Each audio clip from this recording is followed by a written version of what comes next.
Hey y'all, I don't know about you, but for me, it has been a week, and I was in need of a comfort read this week for sure. And luckily, I just happened to be reading The Very Secret Society of Irregular Witches by Sangu Mandana already, and it was exactly what I needed this week. This has been really popular on the bookish internet to my viewing this season, and it's a kind of cozy fantasy romance, a little bit of a mix between Talia Hibbert and House in the Cerulean Sea, though not to the quite heat levels of Talia Hibbert. And the romance, while very much a part of this, doesn't feel like the most forward factor of the story. It kind of gets into what I'm talking about when I talk about romance, and the idea of the romance being the main driver of the story. And the romance is definitely important to the story, but I think that the ideas of community and found family are definitely the heart here, and the romance is a piece of that family and a piece of that heart for sure, and still vibrant and fun. Like I said, I compared it to Talia Hibbert probably as much for the banter as anything, and just kind of the cadence of the banter, but also the warmth to it as well. So this book follows Mika Moon, who is a witch. In this world, there is this idea, or at least Mika's former guardian Primrose has an idea, that witches cannot be together. It is too dangerous if you have more than one witch gathering in one place for any extended period of time. They have a kind of semi-regular council meeting that rotates and moves across the country, and they get together and talk about important topics, new spells, what have you, but it isn't a real community. And Mika has grown up without this sense of connection and community. And from the beginning of the book and the meeting at the beginning of the book and Primrose's interaction with Mika at the beginning of the book, we as readers get a sense that this chafes a little bit. Or at least Mika is attempting to bring some humor and heart to these meetings as Primrose is kind of trying to keep it strictly business. And Primrose is a little bit on the edge with Mika already because Mika has a series of videos online where she pretends to be a witch with the understanding that no one is going to catch on, because why would we believe what is in plain sight? That is the easiest answer in that case, and so it's not going to be the truth. But it is the truth, and Primrose is almost immediately proven right, unfortunately, in that she receives a mysterious communication indicating that a witch is wanted. And this leads her to this house in the countryside that is warded and is the home of three young witches together who have been taken under the wing of this reclusive archaeologist who is away on a dig. And these young witches don't really have much of a connection or relationship with their guardian, their legal guardian, but they have a strong relationship with the groundskeeper and his aging actor husband, the housekeeper, and the librarian of this estate, who are all makeshift parental figures for these young girls and love these young girls so much and are very protective of them. But none of these figures are witches. None of these people are witches, I should say, and they recognize the lack of education that these young women have around their magic. And it's becoming more dangerous for these young girls because the solicitor of the estate, who doesn't know anything about the magical side of the world, and this solicitor doesn't really get on with the other adults in these girls' lives. He is, very judgy. And so they enlist Mika to help them out and teach these girls about their power. And so Mika finds herself amidst a community for the first time ever. But it's not all sunshine and roses. She does have to prove herself at least one reticent youth that dresses for Mika's funeral the day that she arrives, and a grumpy librarian, because we do have that grumpy sunshine dynamic here for sure. But I think the sunshineness of this, it is a cozy fantasy, right? A cozy fantasy romance. And I think we're seeing a lot more of those. I think that when I talk about the way contemporary paranormal romances are feeling right now, or contemporary witchy romances are feeling, at least the ones I feel like are the most forward in the public consciousness right now, they feel a little cozier. They're a little bit more domestic. So it's taking these kind of big fun ideas around magic and really honing in on more internal journeys, because while this is cozy and heartwarming and there are brilliant zingers and funny lines and this sense of community, there is also this kind of sense of loneliness and loss throughout it. So I think it can be easy for some readers to look down on the cozier side of the spectrum.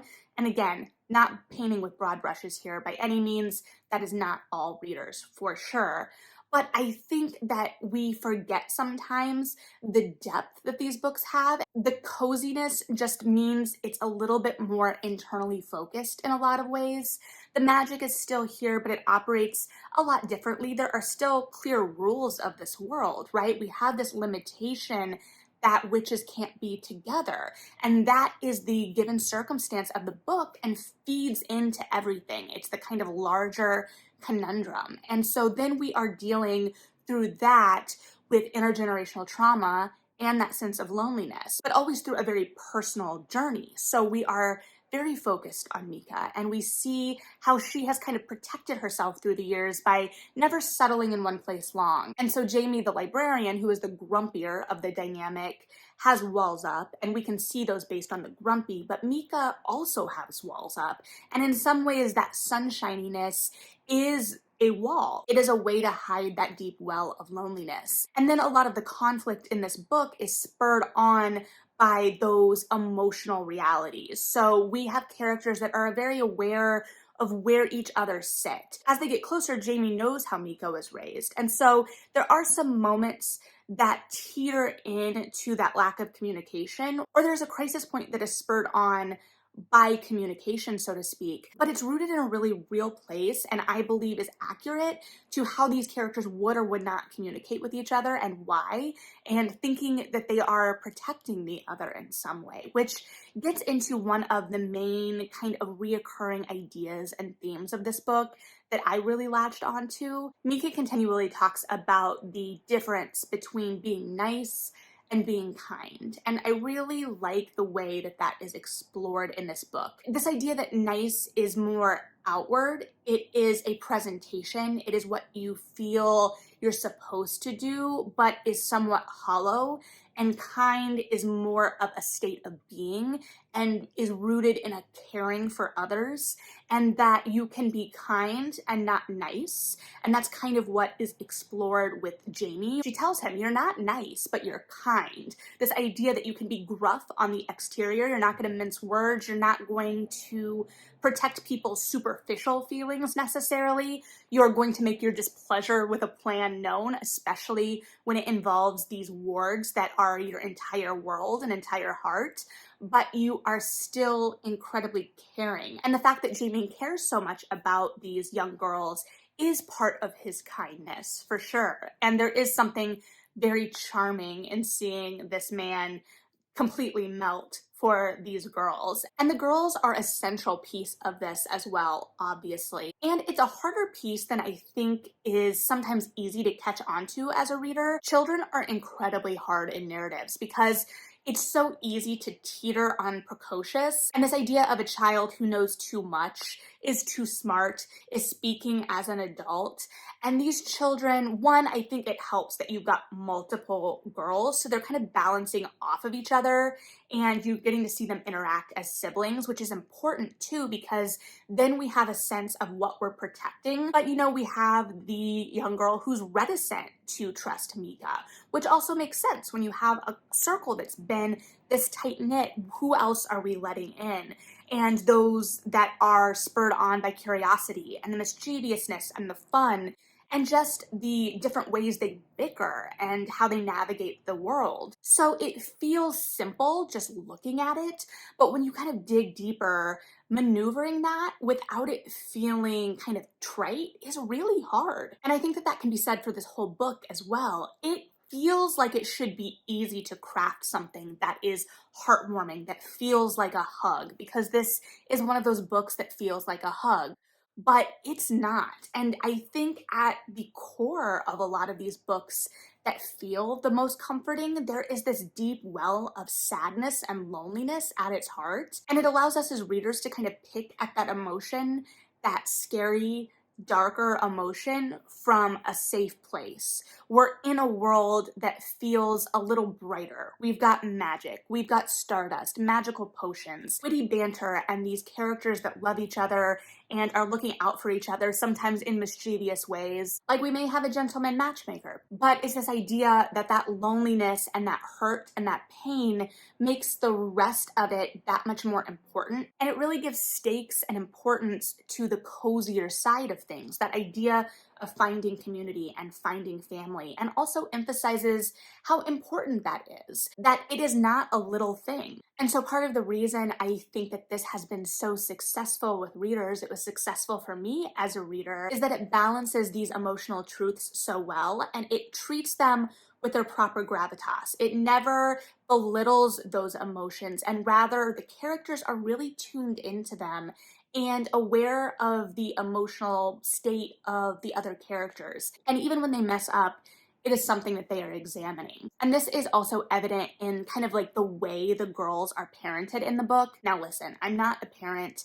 I don't have any expertise in raising children. I maybe get shown some parenting TikToks every once in a while. I don't even really know why or how, but it feels like a more gentle form of parenting, especially because when they push back on things, especially Terracotta, any punishment is usually born of how someone else is impacted by this character's actions. So Terracotta isn't super happy about Mika coming to this house, and all of the characters kind of give her that space to work through that emotion and say, you don't have to be happy about this, but you do have to listen to me because I'm looking out for you. And so then we're watching a kid push back against authority, as kids do, and realizing why the rules are in place and what costs of certain actions may be. And it's interesting to see that kind of juxtaposed against the larger rule, right, that they are all operating within, or Mika has operated her whole life within, the idea that witches can't be in the same place. And this idea that mentally Mika wants to push against that, but that rule is also so ingrained in her, and it is born of this idea of safety and protection. So what is the line? So like I said, there is a lot of depth here that is just under the surface of the charm of speed spells that can bend space and time to make you go from point A to point B faster, or a koi pond that you can pack into your car and unpack with you at your new home. And I think that the way that everything balances out so well and still feels so charming and heartwarming, even amidst that core emotional depth and messiness at the heart of this, really proves the skill of what's going on here. These kind of narratives look easy on the outside, but I do not think that they are easy to craft. There is a real intent and skill and heart at play here that I really think is evident in the way everything comes together. And because of that, it is incredibly charming and, like I said, feels like a hug for the reader. So if you're in the need of something that feels like a warm hug or a hot cup of tea, I definitely think this is perfect. And it has the added bonus of charming magic all around. But I know I needed this week, and it definitely delivered. Even as, like I said, it kind of itched at those pain points, it itched at them in a comfortable way, in a safe way. So yeah, if you've read this one, I would love to hear your thoughts, but I was charmed. So thanks for hanging out, read something good, and yeah,